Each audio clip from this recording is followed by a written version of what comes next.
Hello and good evening students, and welcome back to Global Online Platform. This is Chandni Swarnakar, and today we are going to cover three important writers from postmodern literature. Okay, so they are like J.R.R. Tolkien, Bram Stoker, and Christopher Isherwood. We are going to cover. You can get my lectures at 8 p.m. on a daily basis. But before diving into the video, let me share that there is a great opportunity to prepare smartly for the April 2024 Maharashtra SET.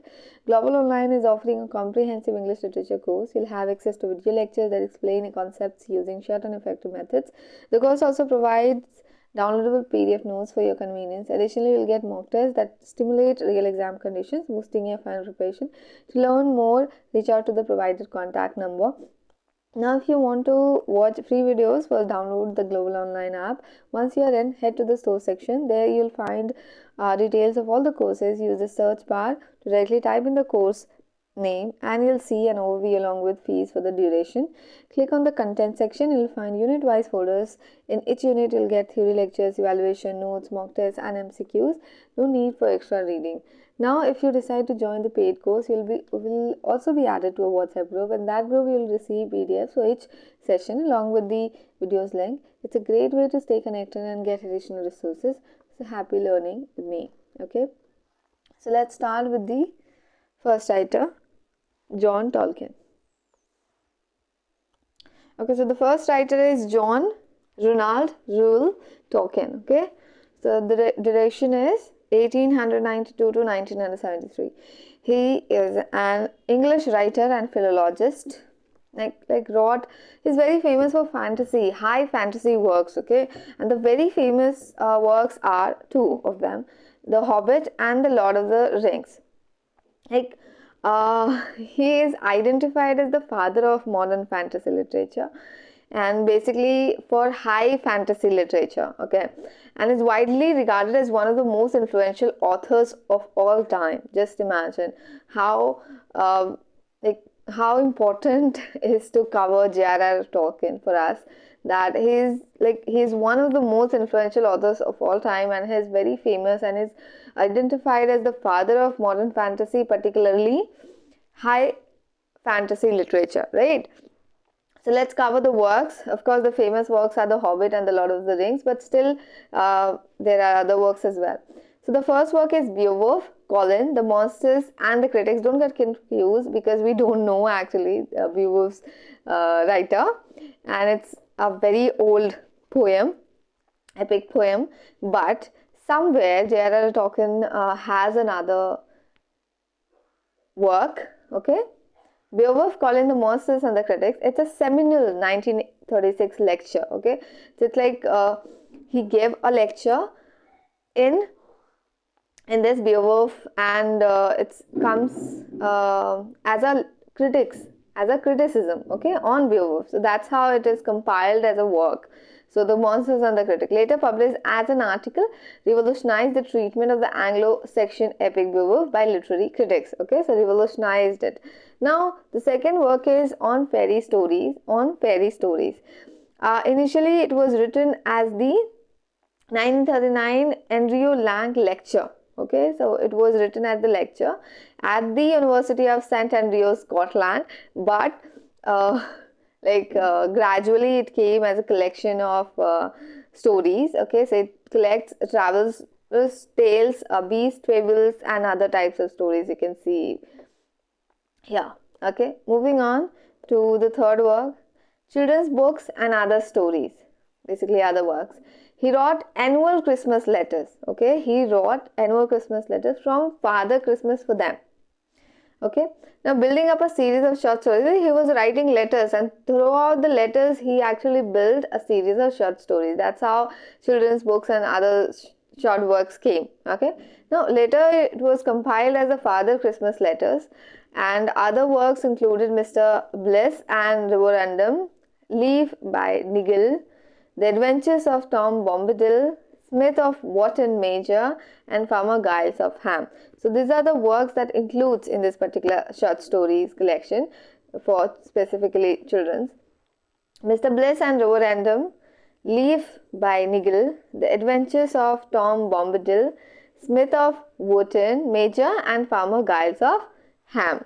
Now, the very important works are The Hobbit, of course, and The Lord of the Rings. We'll cover The Hobbit first. So, The Hobbit has another subtitle, There and Back Again. Okay, There and Back Again. It's a children's fantasy novel, do remember. And I have already told you that he's very famous for high fantasy works, right? So, it was published in 1937. When? It was published in 1937, and it came as an episodic quest. Okay, it's basically the form of the novel is episodic quest.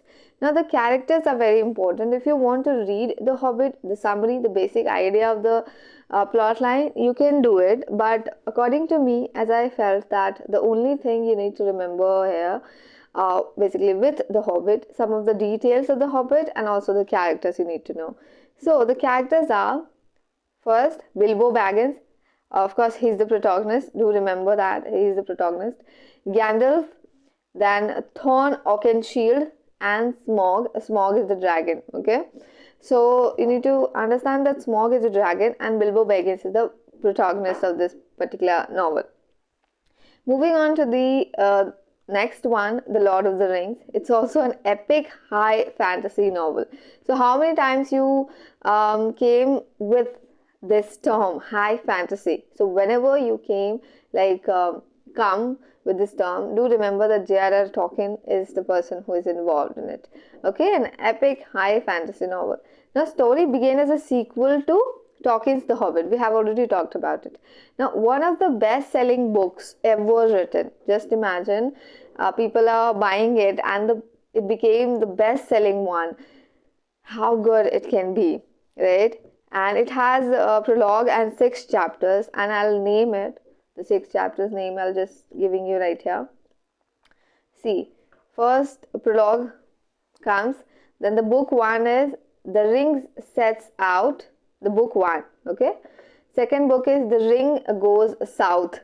Now the ring sets out, the ring goes south.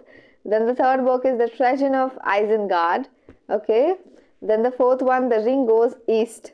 Now just imagine, somewhere ring goes south, sometimes ring goes east. So do remember, it will not be very difficult for you to remember it. Book 5 is The War of the Ring. Okay, so it's all related to ring. 3, I guess 4 titles are related with the word ring, and there are 2 that you can get confused, but do remember, The Treasure of Isengard, and the 6th one is The End of the Third Age. The End of the Third Age. These are the book's name, and of course there is a prologue. Okay, do remember. Now moving on to the next writer, Bram Stoker. Bram Stoker is very famous for one particular work, Dracula. Okay, and you can remember the whole story. I'll tell you the only detail you need to know. Now Bram Stoker basically was born in 1847 and died in 1912. Okay, 1847 to 1912, and he's an Irish writer, author. Okay, now the other works, except the works of Dracula, there are other works as well. So the first work is The Lady of the Shroud. Lady of the Shroud, and it was published by William Heinemann. Do remember this? It was published by William Heinemann, and in 1909, right? Then the second work is The Lair of the White Worm. The Lair of the White Worm. It's a horror novel. Okay, so the basic detail you need to remember. That is why I have noted it down right here. Now, moving on to the third and the very most important work, Dracula. It was published in 1897. Okay, 1897 is the publishing year, and it's an epistolary novel. I hope you do know that what is epistolary stand for. Okay, the narrative is read through, you'll see letters, diary entries, newspaper articles, and throughout that you'll get to know the whole story, what is going on in the story. Okay, so that's how it works. Now it has no single protagonist. There'll be another protagonist.